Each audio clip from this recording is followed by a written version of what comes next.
नमस्कार, आप देख रहे हैं आइडियल एक्सप्रेस। मैं हूं हिमांशु शेखर। बुलेटिन में सबसे पहले बात डोनाल्ड ट्रंप की। ट्रंप ने ब्रिक्स में शामिल देशों को एक्स्ट्रा टैरिफ की धमकी दी है। क्या है पूरा मामला, आइए देखते हैं इस रिपोर्ट में। अमेरिकी राष्ट्रपति डोनाल्ड ट्रंप ने ब्रिक्स देशों के सदस्यों को चेतावनी दी है। उन्होंने कहा कि वह किसी भी ऐसी नीति का समर्थन करने वाले देशों पर अतिरिक्त टैरिफ लगाएंगे जो अमेरिका विरोधी होगा। उनके मुताबिक अमेरिका का विरोध करने पर ब्रिक्स देशों के सदस्यों पर अतिरिक्त 10% की टैरिफ लगाएंगे। ट्रंप का यह बयान ब्रिक्स 2025 शिखर सम्मेलन में ईरान पर अमेरिका और इजरायल के हमलों की निंदा के बाद आया है। ब्राजील में आयोजित ब्रिक्स 2025 शिखर सम्मेलन में 10 सदस्य देशों ब्राजील, चीन, मिस्र, इथियोपिया, भारत, इंडोनेशिया, ईरान, रूसी संघ, दक्षिण अफ्रीका, संयुक्त अरब अमीरात ने ईरानी परमाणु और सैन्य सुविधाओं पर अमेरिकी इजरायल हमलों की निंदा की और हमलों को अवैध बताया। इसके अलावा ब्राजील शिखर सम्मेलन में भारतीय प्रधानमंत्री नरेंद्र मोदी ने वैश्विक दक्षिण में हमलों के मामले में आतंकवाद के प्रति दोहरे मानदंड को उजागर किया। नालंदा से एक दिल दहला देने वाली खबर आ रही है, जहां भजन कीर्तन के कार्यक्रम के दौरान अपराधियों ने 2 लोगों को मौत के घाट उतार दिया है। क्या है पूरी खबर, आइए जानते हैं। नालंदा के दीपनगर थाना क्षेत्र स्थित डुमरावा गांव में उस समय सन्नाटा पसर गया जब बेखौफ अपराधियों ने भजन कीर्तन के कार्यक्रम के दौरान 2 लोगों को सिर में गोली मारकर मौत के घाट उतार दिया। घटना की सूचना मिलते ही मौके पर कई थानों की पुलिस घटनास्थल पर पहुंची और मामले की जांच में जुट गई। बता दें कि गोली लगने के बाद घायलों को इलाज के लिए मॉडल अस्पताल विम्स पावापुरी में भर्ती कराया गया, जहां डॉक्टर ने जांच के बाद दोनों को मृत घोषित कर दिया। घटना से गुस्साए लोगों ने शव को बिना पोस्टमार्टम कराए सड़क जाम करने के लिए अस्पताल चौक ले गए। फिलहाल गांव में स्थिति तनावपूर्ण बनी हुई है।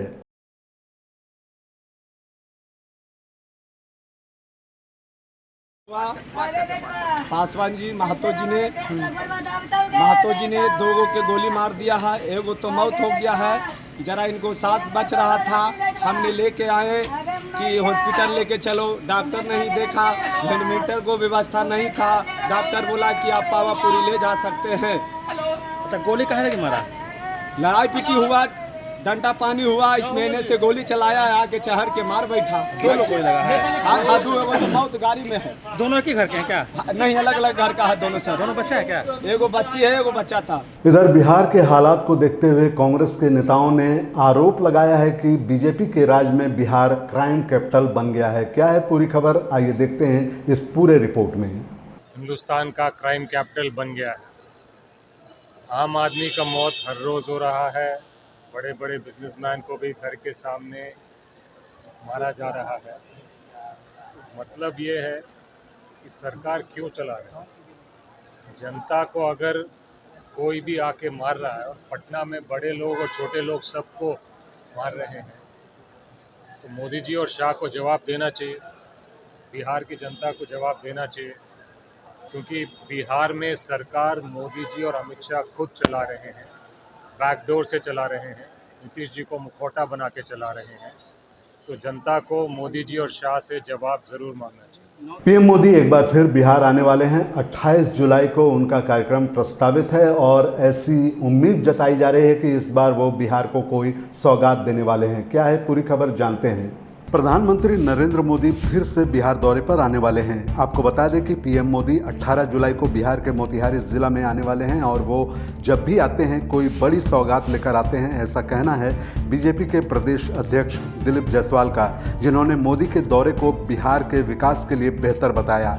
आगे बिहार बंद को लेकर बीजेपी के प्रदेश अध्यक्ष दिलीप जायसवाल ने कहा कि चुनाव आयोग का जो कार्यक्रम मतदाता पुनरीक्षण को लेकर चल रहा है, विपक्ष पहले देखे जनता की क्या समस्या है, हम लोग सब मिलकर पक्ष विपक्ष जनता की समस्या को दूर करेंगे और ज़रूरत पड़ेगी तो सब साथ मिलकर चुनाव आयोग से भी मिलेंगे। जब तक सब कुछ अच्छा चल रहा है, किसी भी मतदाता को कोई दिक्कत नहीं हो रहा है, तब तक विरोध करना उचित नहीं है। प्रधानमंत्री श्री नरेंद्र मोदी जी बिहार के मोतिहारी जिला में आ रहे हैं। प्रधानमंत्री जी का लगातार ये 53वां, जब से वो प्रधानमंत्री बने, 53 बार उनका बिहार के भूमि पर आने का ये कार्यक्रम बना है। और जब भी प्रधानमंत्री जी आते हैं तो कुछ न कुछ सौगात लेकर आते हैं। प्रधानमंत्री जी का आना जो है बिहार के लिए बहुत ही अच्छा है, विकसित बिहार के लिए अच्छा है। और बिहार के लिए वो पैकेज भी लेकर आएंगे। बंद का आह्वान किया गया है जिसमें राहुल गांधी शामिल होने के लिए दिल्ली से पटना पहुंच रहे हैं। देखिए है क्या बताता हूँ, चुनाव आयोग का जो ये कार्यक्रम मतदाता प्रोडिक्शन का चल रहा है, आप पहले देखें, मैं विपक्ष के लोगों से भी अनुरोध करूंगा, हम लोग खुद भी देख रहे हैं जनता की क्या समस्या है, उससे हम लोग सब मिलके, पक्ष विपक्ष सब लोग मिल करके जनता की समस्या को दूर करेंगे और जरूरत पड़ेगा तो सब साथ चुनाव आयोग से भी मिलेंगे। लेकिन जब तक सब कुछ अच्छा चल रहा है, किसी भी मतदाता को कोई दिक्कत नहीं हो रहा है, तब तक विरोध करना उचित नहीं है। अगर लगेगा कि नहीं कोई भी मतदाता को दिक्कत हो रहा है तो हम लोग सब साथ हैं, लेकिन मतदाता को जब दिक्कत नहीं हो रहा है तो इस तरह का बंद का आह्वान या विरोध करना हमें लगता है कि उचित नहीं। केंद्रीय रेल मंत्री अश्विनी वैष्णव एक दिवसीय बिहार दौरे पर हैं और ऐसी उम्मीद जताई जा रही है कि रेल मंत्रालय की तरफ से बिहार को कुछ बड़ा सौगात मिलने वाला है। क्या है पूरी खबर, आइए देखते हैं इस रिपोर्ट में। केंद्रीय रेल मंत्री अश्विनी वैष्णव एक दिवसीय दौरे पर बिहार पहुंचे, जहां पहुंचने के बाद उन्होंने नए एयरपोर्ट का निरीक्षण भी किया। इसके बाद वे पटना से विशेष ट्रेन से सोनपुर मंडल के कर्पूरी ग्राम स्टेशन जाएंगे और कर्पूरी ग्राम में पहुंचकर वो अमृत भारत स्टेशन योजना के तहत होने वाले निर्माण कार्य का निरीक्षण भी करेंगे। आपको बता दें कि सूत्रों से मिली जानकारी के अनुसार बिहार को रेल मंत्रालय की तरफ से कुछ बड़ा सौगात मिलने की उम्मीद जताई जा रही है। पर्यावरण दिवस पर पासवा की ओर से पौधारोपण अभियान चलाया जा रहा है। इसके तहत पूरे राज्य भर में 50 लाख पौधरोपण करने का लक्ष्य रखा गया है। क्या है पूरी खबर, आइए जानते हैं। पर्यावरण दिवस के अवसर पर झारखंड में पासवा द्वारा बड़े पैमाने पर वृक्षारोपण अभियान की शुरुआत की गई। ग्रामीण विकास मंत्री दीपिका पांडे और पासवा के राष्ट्रीय अध्यक्ष आलोक कुमार दुबे के नेतृत्व में ये पहल शुरू हुई, जिसमें राज्य भर में 50 लाख पौधे लगाने का लक्ष्य रखा गया है। इस अभियान की शुरुआत 1 लाख पौधरोपण से हुई।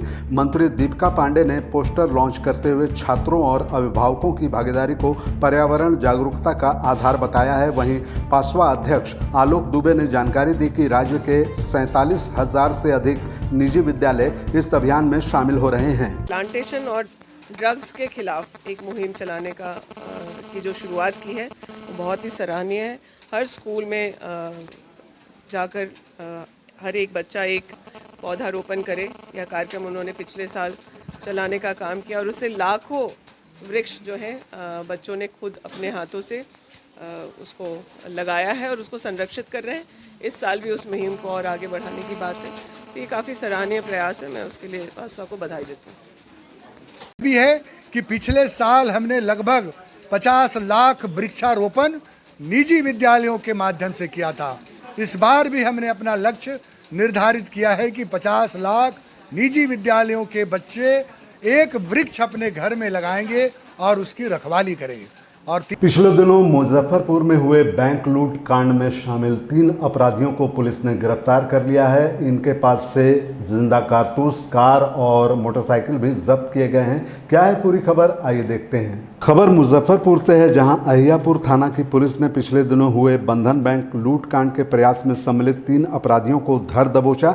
इसके अलावा पुलिस ने अपराधियों के पास से लूट में इस्तेमाल किए गए अवैध हथियार, कारतूस, एक स्विफ्ट डिजायर कार और 2 मोटरसाइकिल भी जब्त किए हैं। सक्रिय पुलिसिंग के तहत दिनांक 5/7/2025 को अहियापुर थाना क्षेत्र अंतर्गत छापा बाजार में दिवागश्ती और बैंक चेकिंग के क्रम में जो अहियापुर थाना के पुलिस पदाधिकारी और कर्मी थे, उनके द्वारा जब बैंक चेकिंग करके उस बिल्डिंग कॉम्प्लेक्स से नीचे उतरा जा रहा था तो देखा कि कुछ संदिग्ध अवस्था में अपराधकर्मी उस बैंक के कैंपस में प्रवेश कर रहे हैं और उनको शंका होने के बाद जो पूरी टीम थी वहाँ पर बैंक चेकिंग के लिए, उनके द्वारा इन अपराधकर्मियों को खदेड़ा गया। तो कुल 10 अपराधकर्मी जो कि एक स्विफ्ट डिज़ायर गाड़ी और 2 बाइक पर आए हुए थे, वो अलग अलग दिशा में भागने लगे। उसी क्रम में जो हमारी टीम थी जिसमें पुअनी शशिभूषण, पुअनी रामदीप कुमार, सिपाही शनि कुमार और सिपाही संजीव भारती, इनके द्वारा बहुत ही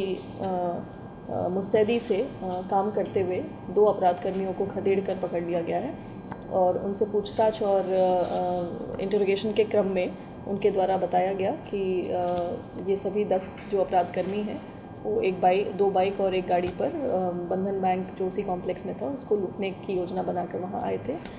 लेकिन प्रवेश करने के समय ही चेकिंग के दौरान जो उपस्थित पुलिस पदाधिकारी थे उनके द्वारा इनको इंटरसेप्ट किया गया और बैंक लूटने की योजना को विफल किया गया।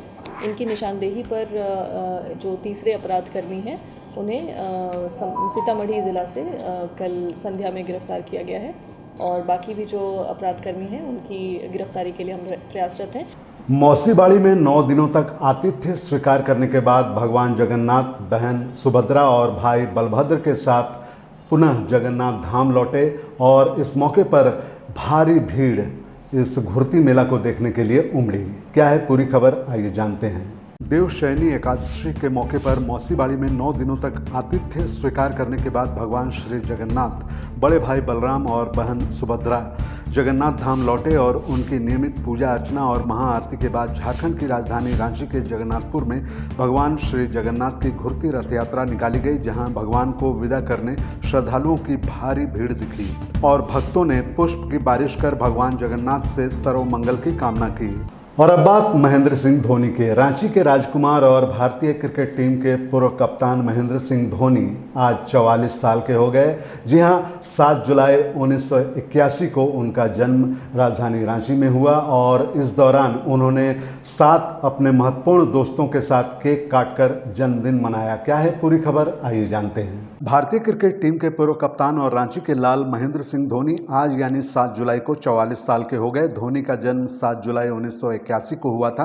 भारतीय क्रिकेट को नई ऊंचाई पर पहुंचाने वाले माही को देश भर से शुभकामना संदेश मिल रहे हैं। वहीं जन्मदिन के मौके पर महेंद्र सिंह धोनी अपने होम टाउन रांची में केक काटे और 7 लोगों के बीच बांटा। धोनी 7 नंबर को अपना लकी नंबर मानते हैं, इसलिए उनके जर्सी पर भी 7 नंबर अंकित रहता था। धोनी के 44वें बर्थडे पर जो पहला वीडियो सामने आया है वो रांची के JSCA स्टेडियम का है। इसमें धोनी को अपने जन्मदिन का केक काटते हुए देखा जा सकता है। वीडियो में साफ दिख रहा है कि धोनी जब केक काट रहे हैं तो उनके आसपास सिर्फ 7 लोग ही मौजूद हैं। वो 7 कोई नामी गिरामी शख्सियत नहीं बल्कि आम लोग हैं। ये वो हैं जो धोनी के साथ लगातार जुड़े रहे हैं।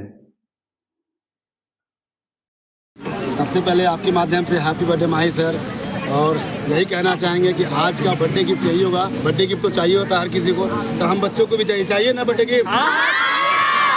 बर्थडे गिफ्ट चाहिए तो हमें भी चाहिए। बर्थडे गिफ्ट यही होगा कि सर एक बार झलक दे दे, एक झलक उनका मिल जाए, वही हमारे सब कुछ होगा। लास्ट टाइम याद होगा आपको कि हम लोग को केक और मिठाई मिला था अंदर से, तो वो बच्चे जो थे जो बाहर से आए हुए थे उनके लिए वो लोग बोल रहे थे कि ये प्रसाद से कम नहीं है। मेरा 2-3 दोस्त मथुरा से आए हुए थे, वो लोग बोले कि अगर माही के घर से कुछ मिला तो प्रसाद से कम नहीं है। तो इस बार थोड़ा सा एक्सपेक्टेशन ज़्यादा है, तो उनका दर्शन हो जाए, एक बार हाई कर दे, वो हमारे बर्थडे गिफ्ट होगा। एजबेस्टन में खेले गए दूसरे क्रिकेट टेस्ट मैच को भारतीय टीम ने 336 रनों के बड़े अंतर से जीत लिया है और इस मैच के हीरो रहे हैं शुभमन गिल, जो कि भारतीय क्रिकेट टीम के कप्तान हैं। क्या है पूरी खबर, आइए जानते हैं। भारतीय क्रिकेट टीम ने एजबेस्टन में इंग्लैंड को धूल चटाते हुए 5 मैचों की टेस्ट सीरीज में 1-1 से बराबरी कर ली। टीम इंडिया ने अंग्रेज़ों को 336 रनों से धूल चटा दी। 608 रन के लक्ष्य के सामने इंग्लैंड की पूरी टीम दूसरी पारी में मात्र 271 रन पर सिमट गई।